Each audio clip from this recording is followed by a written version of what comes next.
अपने गुरु के, किसी प्रभु प्राप्त योगी के संसार में अवतरण को,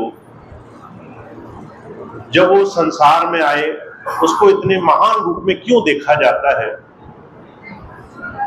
इस बात को दुनिया के हर एक इंसान को समझने की आवश्यकता होती है।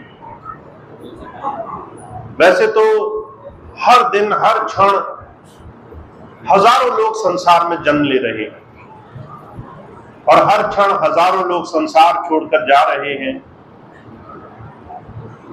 संत के जन्म लेने में ऐसी क्या खास बात? संत को, महात्माओं को आम इंसानों से अलग दर्जा दिया गया है और कारण यह है वो हम जैसे साधारण मनुष्यों की तरह संसार से, मन माया विषय विकारों में, भोगों में मर करके संसार से नहीं जाते। कबीर साहब ने कहा है, कबीर हम जब पैदा हुए जग हंसा हम रोए, ऐसी करनी कर चलो हम हंसे जग रोए। जब संसार में कोई भी बच्चा जन्मता है तो उस वक्त सारा संसार खुशी मनाता है। हम खुशी मनाते हैं, हम बड़े खुश होते हैं कि हमारे घर में बच्चे का जन्म हुआ। और वही जब संसार से जा रहा होता है तो सारा संसार रोते रोते उसे विदा करता है। और जो कहा करते थे, दुनिया के हर एक इंसान को संसार को छोड़ने का गम हुआ है। हर एक इंसान रोते रोते ही संसार से गया है। संतों की विशेषता यह है, एक महात्मा जिसको आज संसार में हम याद करते हैं, उनको हम पूछते हैं, उनकी विशेषता यह है, उन्होंने जीवन को सही मायनों में जिया है। हुजूर कृपाल सिंह जी महाराज, स्वामी जी महाराज के गुरु हुए, उन्होंने कहा है, बहुत कम ही लोग संसार में जी रहे हैं, हम सब तो सिर्फ गुजारा कर रहे हैं, हम समय काट रहे हैं। हमारा समय नहीं कट रहा, हम सोच रहे हैं समय कट जाए। जीवन जीना क्या है, जीवन को कैसे जीना है, इस बात को सिर्फ महापुरुष जी पाए हैं, और या फिर वो जी पाए हैं जिन्होंने महापुरुषों से कुछ सीखा है। अभी थोड़ी देर पहले एक बच्चे ने एक प्रश्न पूछा कि मैं ध्यान करने की बड़ी कोशिश करता हूं, ध्यान नहीं लग पाता है।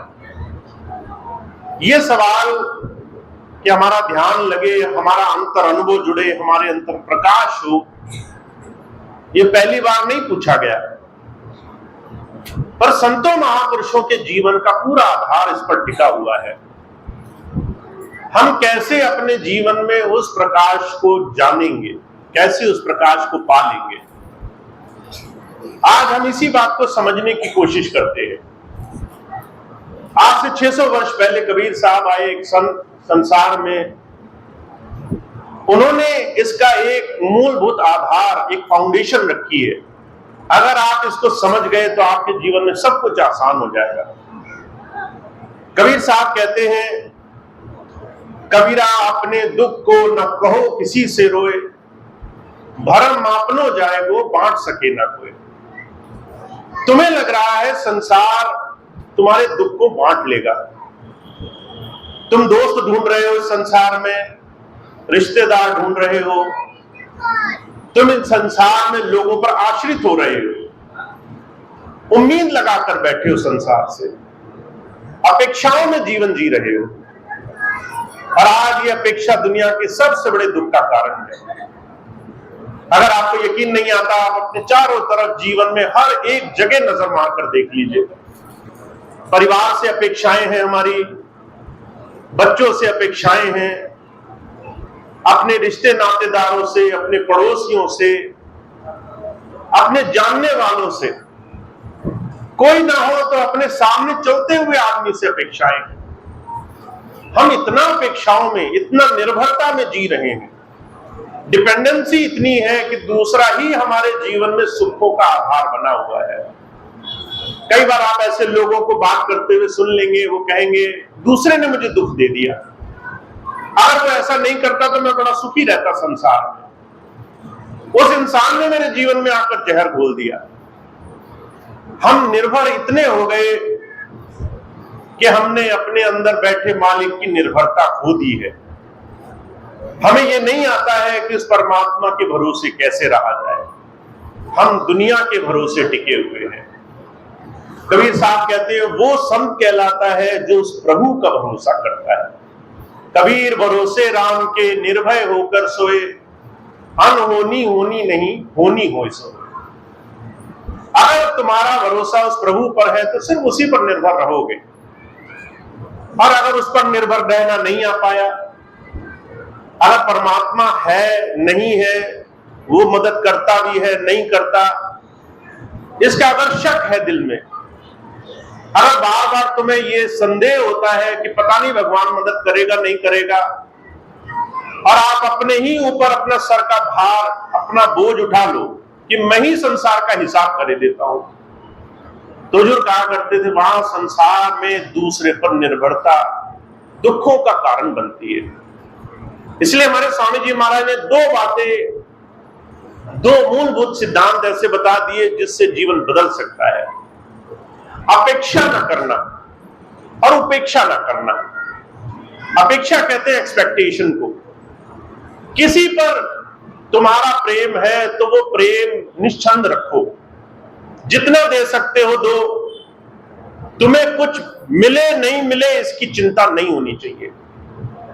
अगर प्रेम लेने के लिए ही है कि पहले मुझे मिलेगा, उसका आपने मन में जोड़ घटा कर लिया, इतना मिलने के लिए मैं इतना दूंगा, और ये हिसाब लगा करके आप संसार में जी रहे हो, हिसाब किताब लगाकर बैठे हो, मैं इतना प्रेम दूंगा तो इतना मिलेगा, इतनी सेवा करूंगा तो इतनी वाहवाही मिलेगी, किसी को यहां मदद करूंगा तो वहां वो मेरे गुणगान गाएगा। ये जो अपेक्षाएं हैं संसार में, ये सिर्फ अपेक्षा सिर्फ बाहरी भौतिक नहीं होती है। कबीर साहब कहते हैं ये तुम्हारे मन पर, तुम्हारी बुद्धि, तुम्हारे अंदर निर्भरता पर असर डालती है। तुम्हारे अंदर अगर किसी चीज की गुलामी करानी हो तो तुम्हें बाहर से गुलाम बनाना जरूरी नहीं है, तुम्हारा मन गुलाम हो जाए इतना काफी है। तुम्हारा मन किसी चीज को इस गहराई तक मानने लगे कि उसके अलावा किसी चीज का अस्तित्व न माने, और अगर तुम्हारा मन ये मानने लग गया कि दूसरे ही मेरे दुखों का कारण है, मेरे जीवन में जो कुछ होगा मेरे चारों तरफ के समाज, दूसरे लोग, दूसरे की करनी, दूसरे के तरीकों से होगा, तो हम इतना फंस चुके हैं संसार में जिससे बचने का तरीका हम जीवन में नहीं जान सकेंगे। संत हमें ये समझाने के लिए आते हैं।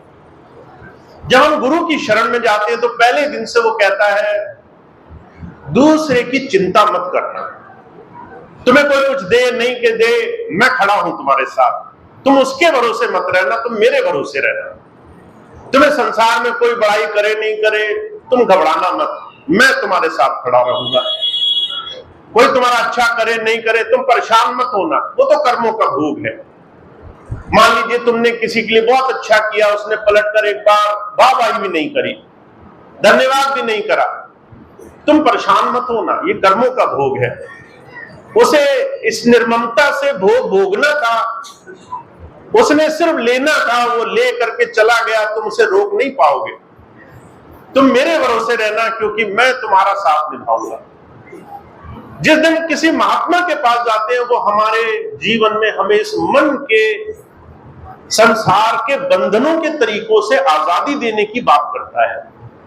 तुम्हारे जीवन में संसार सिर्फ एक संसार का बाहरी औचित्य होना चाहिए। संसार में तुम सिर्फ संसार के लेने देने को चुपचाप करते रहो। किसी का लेना है उसका लेना करो, किसी का देना है उसका देना करो, पर जब वो काम निपट जाए तो उसमें ज्यादा चिंता मत करो। उससे अपने आप को निकाल करके ये देखो तुमने क्या सीखा इस अनुभव से। तुम्हारे जीवन में तुम्हारे साथ कुछ अच्छा हुआ, क्या सीखा तुमने? तुम्हारे साथ कुछ बुरा हो गया, क्या सीखा तुमने इससे? सिर्फ सीख ही है। सिर्फ किसी चीज से जो तुमने पाया वो ज्ञान ही है जो तुम्हारे काम आएगा।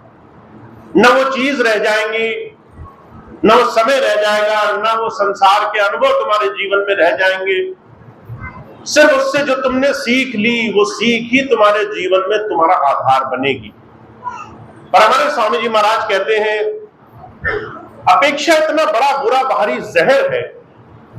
अगर अपेक्षाओं का हमारे जीवन में तरीका नहीं छूटा। अभी एक बहन जी मुझे कह रही थी कि मैं प्रयास तो बहुत करना चाहती हूं, मेरा ध्यान की तरफ जुड़ाव का अभ्यास नहीं बन पाता।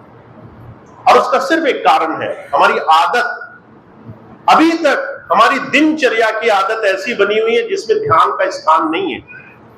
अगर हम सुबह से लेकर शाम तक अपनी दिनचर्या देखें, कितनी देर हम बहुत स्वेच्छा से, बड़े मन से कहते होंगे कि हमने 24 घंटे में ये 10 मिनट उस प्रभु को देने हैं, उसकी याद में गुजारने हैं। जो हमने वर्षों वर्षों नहीं किया, जिसकी आदत नहीं है हमें, वो अपने आप कैसे हो जाएगा। हुजूर कहा करते थे, निर्भरता भी हमारे जीवन में, अपेक्षा भी, दूसरे से एक्सपेक्ट करना भी इसी बहुत बड़ी आदत का एक हिस्सा है। हम संसार के सुखों के, दूसरों की अच्छाई के आदी हो चुके हैं। और सबसे बड़ा इसका नुकसान देखने में मिलता है गृहस्थ में। जब आप अपने अपने जीवन को देखोगे तो आपको पता चलेगा कि आपके मन में ठहराव न होने की सबसे बड़ी एक जो स्थिति बनी है वो ये इसलिए क्योंकि दूसरे के काम से आपको संतोष नहीं मिल पा रहा है। कोई चीज कैसी रखी होनी चाहिए वो आपके मुताबिक नहीं हुई, अब आपको संतोष नहीं है। कोई काम कैसा होना चाहिए आपके मुताबिक नहीं हुआ, आपको संतोष नहीं है। कोई चीज किस तरीके से बोली जानी चाहिए आपके हिसाब से नहीं बोली गई, आपको संतोष नहीं है। हम सुबह से लेकर शाम तक ऐसी छोटी छोटी चीजों में उलझे हुए हैं जिसका हमारे जीवन में योगदान शून्य के बराबर है। हमें उससे अगले दिन कुछ नहीं मिलेगा। अगर आज कपड़े धुले नहीं धुले, कल कौन सा पहाड़ टूट जाएगा। आज अगर कोई काम बना नहीं बना, कौन सा पहाड़ टूट जाएगा। आज कोई चीज हमारे हिसाब से हुई नहीं हुई, कौन सा पहाड़ टूट जाएगा। मुझे बड़ी अच्छी तरह से याद है, हुजूर कृपाल सिंह जी महाराज फरमाया करते थे, कहा करते थे, जिस संसार, जिस सृष्टि, जिस दुनिया के वैभव के लिए तुम इतना परेशान हो, आज से 50 साल बाद दुनिया की वो सारी चीजें पलटने वाली है। जो ऊपर है वो नीचे आने वाला है, जो अच्छे में है वो बुरे में जाने वाला है। जिसके पास सब कुछ है वो एक दिन उस गहराई को भी देखेगा। महाराज जी कहा करते थे, ये संसार समतल स्थान की तरह, एक साधारण बैलेंस की तरह संसार नहीं है, पहाड़ों की तरह है। अगर आप ऊपर चढ़ रहे हो तो आपको बड़ा आनंद आ रहा है कि आप ऊंचाई पर जा रहे हो, पर कोई भी पहाड़, कोई भी पर्वत, कोई भी शिला वो हमेशा अनंत तक ऊपर नहीं जाती। एक समय ऐसा आता है जब उसकी चोटी आती है और आप नीचे आना शुरू करते हो। वो नीचे आना हर एक इंसान के जीवन में तय है। जैसे ऊपर जाना तय है वैसे नीचे आना भी तय है। तुम्हें संसार में अच्छी चीजें अच्छी लगेंगी और बुरी चीजों से तुम लड़ोगे, खराब चीजें तुम्हें अच्छी नहीं लगेंगी। हुजूर कहा करते थे, संसार में ये जो अपेक्षा है ये तुम्हें संसार में कभी सुख में नहीं जाने देगी। तो हमारे जीवन में आज से 600 वर्ष पहले कबीर साहब इस बात का एक बड़ा आसान सा तरीका बताकर चले गए। कहने लगे, तुम दूसरों से अपना दुख मत बांटना जाकर के। तुम सोचोगे दूसरा तुम्हारा दुख हर लेगा, पर असलियत में उसमें आधे ऐसे होंगे जो परवाह नहीं करेंगे, सोचेंगे अच्छा हुआ दुखी हो गया, मेरे पीछे पड़ा था। और आधे ऐसे होंगे जिनको आनंद आ जाएगा, कहेंगे अच्छा हुआ, बहुत समय से दुखी नहीं हुआ था, ये दुखी हो गया, उसको बड़ा खुशी मिलेगी इस बात में। कबीर साहब कहते हैं, अपना दुख किसी को मत कहना, क्योंकि तुम्हारा दुख हरने वाला संसार में कोई नहीं है। कौन हरेगा? कहते सिर्फ तुम्हारे अंदर बैठा वो प्रभु, तुम्हारे अंदर बैठा वो मालिक। अभी भी तुम्हारे अंदर जो बैठा है वो कब से इंतजार कर रहा है कि कब तुम उससे एक बार प्रार्थना करना शुरू करोगे। जब तुम्हें कष्ट हो, कब तुम एक बार आंख बंद करोगे और एक बार कहोगे कि हे प्रभु, कुछ दया करो, तुम जो है मुझे इस लायक बनाओ, इस तरह सामर्थ्यवान बनाओ कि मैं इस दुख को आसानी से सहन कर सकूं। तो जो कहते हैं जिस दिन हमने जीवन में ये बात सीख ली, उस दिन हमारे जीवन में दूसरा गुण पैदा हो जाता है, उपेक्षा खत्म हो जाती है, क्रिटिसिज्म खत्म हो जाता है। हमें कोई फर्क नहीं पड़ता कि संसार में सामने वाला क्या कर रहा है, क्योंकि हम जानते हैं वो अपने आप कुछ भी नहीं कर रहा, कर्मों का योग है। तो जो गुरु गोस्वामी जी ने कहा है, कर्म प्रधान विश्व रचि राखा, जो जस कीन तास फल चाखा। कर्मों का विधान है, जिसे तुम आज बुरा मान रहे हो, आज से 10 साल बाद वो अच्छा हो जाएगा। जिसे तुम आज अच्छा मान रहे हो, 10 साल बाद कुछ ऐसे कर्म आड़े आ जाएंगे, तुम उसी इंसान की बुराई देखने वाले बन जाओगे। जिसे तुम प्रेम कर रहे हो, उसकी खामियां दिखने लगेंगी। जिसकी तुम खामियां देख रहे हो, अचानक वो इस तरह से बन जाएगा कि उसकी अच्छाइयां दिखने लग जाएंगी तुम्हें, पर तुम इसे उस इंसान की करनी समझोगे, तुम सोचोगे इंसान कर रहा है। पर गोस्वामी जी कहते हैं कर्म आड़े आ जाते हैं। हमारे पिछले जन्मों के, पूर्व जन्मों के ऐसे ऐसे कर्म सामने आ जाते हैं। कोई ना चाहते हुए भी बुरी चीजों में फंस जाता है, कोई ना चाहते हुए भी जीवन में बुराई में गिर जाता है जाकर के। किसी के पास इतनी क्षमता, इतनी सामर्थ्य नहीं होती कि संसार में अपने कर्मों को मिट सके। तो वो कहते हैं अगर तुम अंदर जुड़ गए, अगर तुमने ये अपेक्षा संसार से करना छोड़ दी, तो तुम्हारी उपेक्षा भी खत्म हो जाएगी। तुम संसार में किसी के लिए अच्छा और बुरा दोनों ही नहीं सोचोगे, तुम सोचोगे जैसा है वैसा ही है। इसने अच्छा किया प्रभु जाने, इसने बुरा किया प्रभु जाने। क्योंकि जब तक आपकी उपेक्षा नहीं छूटेगी, आपका संसार में मन संसार से हटेगा नहीं। हुजूर कहा करते थे, उपेक्षा में बड़ा रस होता है, किसी की बुराई करने में बड़ा रस होता है। अगर आपको यकीन नहीं आए तो आप समाज में देखो, जहां कोई अच्छी बात बता रहा होगा, वहां मन बड़ी जल्दी उगने लग जाएगा। क्या ये बात तुमने 1000 बार सुन रखी है, आज अगली बार सुन के क्या फायदा। और वहीं किसी की वही बुराइयां जो 1000 बार पहले हो चुकी हैं, वही अगर 1001वीं बार भी की जाए तो उतना ही आनंद आएगा। शायद कुछ नया निकल कर आए इसमें, शायद कोई नई बात समझ में आए। और जहां बुराई होती है वहां पर बड़ी भीड़ लग जाती है। हुजूर कहा करते थे, ये जो संसार में उपेक्षा है, ये बड़ा भारी रस है। इस रस में संसार का शरीर से लेकर मन, बुद्धि, उसका चित्त, हर एक इंसान की थॉट प्रोसेस भी उसी में उलझी हुई है। मैंने कई बार ऐसे लोग को देखा जो रात को जब सोते हैं तो सपने भी संसार के बुरे बुरे आते हैं। कहते हैं हम रात को सोए, रात में ही डर लगने लग गया, ये ना हो जाए, वो ना हो जाए। कहने लगे ये कहां से हुआ। मैंने उन्होंने कहा इसके 2 बड़े भारी कारण हैं। पहला ये, तुम्हारी स्मृति, याद और तुम्हारा स्वभाव। एक तो तुम्हारी याद बुरी चीजों को सुन सुन करके तुम्हें ये चीज हमेशा याद दिलाती है तुमने क्या बातें करी।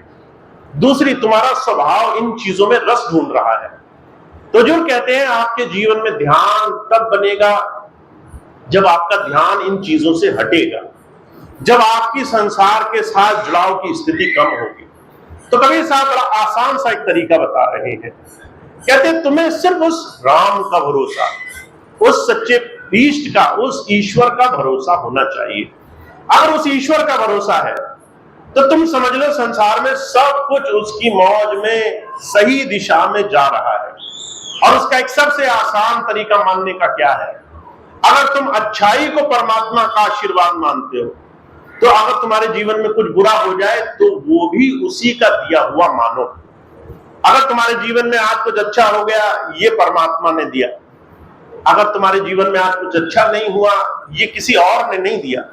ये किसी ने हमारे ऊपर कोई जादू टोना नहीं कराया, ये कहीं ऊपर से कोई अलग शक्ति नहीं आ गई भगवान से, ये कहीं और से किसी ने अलग ताकत नहीं इस्तेमाल करी। दोनों चीजें एक ही सिक्के के 2 पहलू हैं। अच्छा और बुरा दोनों ही परमात्मा हमारे जीवन में हमारे विकास के लिए बनाकर रखता है। तो संत आते हैं वो जीवन को देखने का दृष्टि, इस जीवन को देखने का नजरिया ही बदलने के लिए आते हैं। इस संसार में जिस सुख और दुख से होकर तुम गुजर रहे हो, वो तुम्हें बनाने के लिए है, वो तुम्हारे जीवन के निर्माण के लिए है। जितना तुम सुख में बनोगे उससे ज्यादा तुम दुख में बनोगे। जितना ज्यादा सुख में तुम्हें किसी चीज की अच्छाई दिखेगी, उतना ज्यादा दुख में तुम्हें किसी चीज के दूर रहने, किसी चीज से बचने का संज्ञान पैदा होगा। कैसे तुम संसार में बुराइयों से बचो। बुजुर्ग कहा करते थे, जितना किसी इंसान की सीख नहीं सिखाती, उतना कई बार एक ठोकर संसार में जीव को सिखा देती है। आप किसी बच्चे को 1000 बार बोलो सड़क पर ध्यान से चलना, सामने पत्थर होंगे ध्यान से जाना, चोट लग सकती है, वो नहीं सुनेगा। एक बार चोट लगेगी, गिरेगा, वो हमेशा पत्थर देख देख के चलेगा। वो सोचेगा चोट तो मुझे ही लगी, कष्ट तो मुझे ही हुआ, पत्थर तो मुझे ही देखने जरूरी है। तो जो कहा करते थे, सुख और दुख दोनों ही परमात्मा ने बनाए। जिनको अच्छाई से बात समझ में आ जाए और जो उससे ना समझना चाहे वो थोड़ा दुख से समझ जाए। दोनों चीजें जिस दिन हमने स्वीकार कर ली, उस दिन हम समझ जाएंगे परमात्मा ने ये सारी सृष्टि हमें और आपको, हमारे पूरे जीवन को, जितना भी जीवन मिला है, उसको बहुत खास कारणों से बनाया है। इसमें तुम अपना ध्यान दुनिया के अच्छे और बुरे से हटा कर रखना और अपने लक्ष्य की तरफ रखना। एकलव्य की तरह हमेशा लक्ष्य पर तुम्हारा ध्यान रहे। और जिस दिन तुम्हारा ध्यान पूरे दिन के अच्छे बुरे में दुनिया की इन दोनों चीजों से हट गया, तुम्हारे साथ कोई आया, किसी ने बहुत बड़ाई करी, तुमने अपने मन को शांत किया, कोई बात नहीं, कुछ अच्छा कर दिया होगा जिसके लिए बड़ाई करता है, उसमें ज्यादा मगन ना हो जाना। किसी ने बुराई करी, उसका ज्यादा ग्लानि दुख ना ले लेना। किसी ने तुम्हें कहा तुम तो बिल्कुल ही काम के नहीं हो, उस बात को दिल पे मत लगा लेना। दोनों ही चीजें सिर्फ तुम्हें तुम्हारे जीवन के लक्ष्य की समझ देने के लिए है।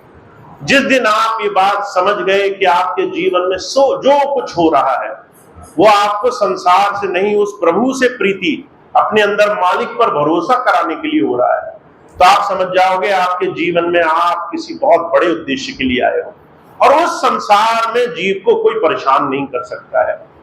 महात्मा बुद्ध के जीवन की घटना आती है। महात्मा बुद्ध जब उन्होंने बहुत सारे शिष्यों को नाम दिया, दीक्षा दी, गुरु मंत्र दिया, अंदर जोड़ने का तरीका सिखाया, तो पूर्ण उनका एक शिष्य हुआ जो बहुत चुपचाप गुरुजी की बात मानने में ही यकीन रखता था। गुरुजी ने जो सेवा दे दी वो सेवा करनी है, जहां लगा दिया वो काम करना है, जहां बिठा दिया वहां बैठना है, जो खाने को दिया वो खाना है, ज्यादा नहीं पूछना। ये नहीं सोचना गुरुजी आज ये मिल जाता वो मिल जाता, ये नहीं सोचना कि गुरुजी ऐसा नहीं हुआ वैसा नहीं हुआ। 10 सत्संगी आए तो उनमें ध्यान नहीं रखना, सिर्फ गुरुजी पे ध्यान। एक दिन ऐसी स्थिति हुई, बुद्ध कहने लगे पूर्ण तुम्हारी भक्ति पूरी हुई, तुम जाओ, अब तुम्हारा यहां रहने का कोई काम नहीं, तुम्हारा काम पूरा हो गया, तुम जाओ, लोगों को वो बताओ जो तुमने मुझसे सीखा। अब जो है पूर्ण ये बात सुनकर आश्चर्यचकित हो गए, मैंने ऐसा क्या सीख लिया, रोज वही करता हूं जो गुरुजी कहते हैं। अब गुरुजी कहते हैं तुमने सीख लिया, तुम जाओ, तुम जाकर लोगों को बात बताओ। तो जो है पूर्ण हाथ जोड़कर खड़ा हो गया, कहने लगा महाराज मुझे कुछ नहीं आता है। तो बुद्ध ने 3 सवाल पूछे पूर्ण से। कहने लगे तुम मेरी बात मान करके जाओ, जा करके लोगों में मेरी बात कहो, और जब लोग तुमसे पूछें कि तुमने ये जो बात मुझे बतानी शुरू करी है ये तो बड़ी बेकार है, तुम्हें बुरा भोला कहना शुरू करे, तुम्हारे गुरु को गालियां निकाले, तुम्हें गालियां निकाले, तो जो है तुम क्या करोगे। तो पूर्ण कहने लगा महाराज मेरे अंदर की स्थिति तो ये होगी, मैं तो बड़ा छोटा सा इंसान हूं, मैं क्या कर सकता हूं। अगर कोई मुझे बुरा कह रहा है, अगर कोई गालियां निकाल रहा है, तो मैं तो शुक्र मनाऊंगा आपका कि हे प्रभु धन्यवाद है, आपने इन लोगों को सिर्फ बुरा बोलने के लिए ही कहा। अगर ये उठ के मारने ही लग जाते तो मैं क्या कर पाता उसमें। बुद्ध ने दूसरा सवाल पूछा, कहने लगे अगर ये तुम्हें मारने ही लग जाए फिर क्या करोगे। तो वो कहने लगा महाराज मैं तो शुक्र मनाऊंगा, अच्छा हुआ मार ही रहे हैं, अगर जान से मार देते मुझे तो क्या होता, मैं उसमें ही क्या कर सकता था। बुद्ध ने तीसरा सवाल पूछा, कहने लगे अगर जान से ही मारने पर आ जाए फिर क्या करोगे। तो वो कहने लगा महाराज मैं तो आपका शुक्र मनाऊंगा, अच्छा हुआ बला टली, सारा जीवन का जंजाल फंसा था, जीवन ही खत्म हो गया, छुटकारा मिल गया। जब ये बात सुनी तो बुद्ध कहने लगे तुमने वो पा लिया जो मैं देना चाहता था, तुम्हारे अंदर से परिवर्तन हो गया। अगर तुम संसार में कोई तुम्हें कष्ट नहीं दे सकता है, कोई तुम्हें बुरा बोलेगा वो बुरा नहीं है तुम्हारे लिए, कोई बुरा करेगा, तुम्हें उन बातों से कोई फर्क नहीं, तुम वो करोगे जो तुम्हारा लक्ष्य है। कोई तुम्हारा अगर संसार में अनिष्ट करना चाहेगा, तुम उससे भ्रमित नहीं होगे, तुम्हें कोई मार तक नहीं सकता है, क्योंकि तुमने मृत्यु पर विजय पा रखी है। तो जो कहा करते थे संत, ये नहीं कहते कि तुम संसार में जा करके कष्ट झेलो, लोगों की बात सुनो। वो कहते हैं तुम संसार में ऐसे रहो कि दुनिया से निर्लेप रहो, दुनिया तुम पर असर न डाल सके। तो जो क्या कहते हैं, कहते जैसे जल में कमल निरालम, मुर्गा ए निशाने, सूरज शबद भव सागर तरिए, नानक नाम बखाने। कहते हैं जैसे कमल होता है, उसको जब आप देखोगे तो वो कीचड़ में खिला दिखाई देगा आपको। कीचड़ कितना गंदा होता है, लोग हाथ लगाने से डरते हैं, और उसके अंदर इतना खूबसूरत एक पुष्प खिल गया, इतना सुंदर फूल हो गया। और कमल की खासियत की कही जाती है कि अगर आप उस पर पानी छिड़को तो वो पानी उस पर ठहरता नहीं है, उसकी पंखुड़ियां उस पानी को अपने ऊपर असर नहीं आने देती। तो जो कहते हैं संत आते हैं, गुरु आते हैं, महापुरुष आते हैं, तो कहते हैं शिष्य बनना है हमें उनके साथ। इसलिए ऐसे महापुरुषों की पढ़ाई है, वो हमारे जीवन को बदलना चाहते हैं। वो कहते हैं संसार में रहो, दुनिया के सारे काम करो, गृहस्थ भी करो, पैसा भी कमाओ, दुनिया के लेन देन करो, लोगों के साथ बातचीत भी करो, पर ऐसे रहो कि वो तुम पर असर न डाल सके। उनके साथ सारा जीवन जी जाओ और उसके बाद भी वो तुम्हारी दिशा न बदल सके, वो तुम्हें तुम्हारे लक्ष्य से टस से मस न कर सके। ऐसा विश्वास तुम्हें सिर्फ संत के सानिध्य में मिलेगा, और वो कमाने के लिए तुम्हें अपनी आदत बदलनी पड़ेगी। उसके लिए तुम्हें धीरे धीरे कुछ चीजें अभ्यास में लानी पड़ेगी। तो हमारे स्वामी जी महाराज सिर्फ एक ही बात कहते हैं, कहते हैं ध्यान पर आंख बंद कर बैठने से जरूरी है आंख खोल करके ध्यान करना सीखना। जब तुम आंख खोल कर दिन भर गुजारोगे तो लोगों के साथ कितना ऐसा जीवन जियोगे जिससे तुम दुखी और सुखी होगे। अगर तुम लोगों के साथ उलझ गए तो समझ लो तुम्हारी तरती तरती नैया वो जो है किनारे पर डूब जाएगी। और अगर लोगों के साथ रहे और रहने के बाद भी लोगों से अच्छे रहे, लोगों से अपने मन में उनके तमाम बंधनों से आजाद रहे, कोई तुम्हें ताना मार गया तुम्हें फर्क ही नहीं पड़ा, किसी ने तुम्हें गाली निकाली तुमने उसको हंसकर मुस्कुरा दिया, किसी ने तुम्हें जरा सा बुरा करने की कोशिश करी, तुम अपने काम में लगे रहे, तुमने सोचा कि जैसे कीड़ी मकोड़ी जैसे छोटे छोटे जानवर तुम्हारा कुछ नहीं कर सकते, वैसे तुमने उसकी कोई जो है संसार की चीजों का अपने मन पर भाव नहीं आने दिया।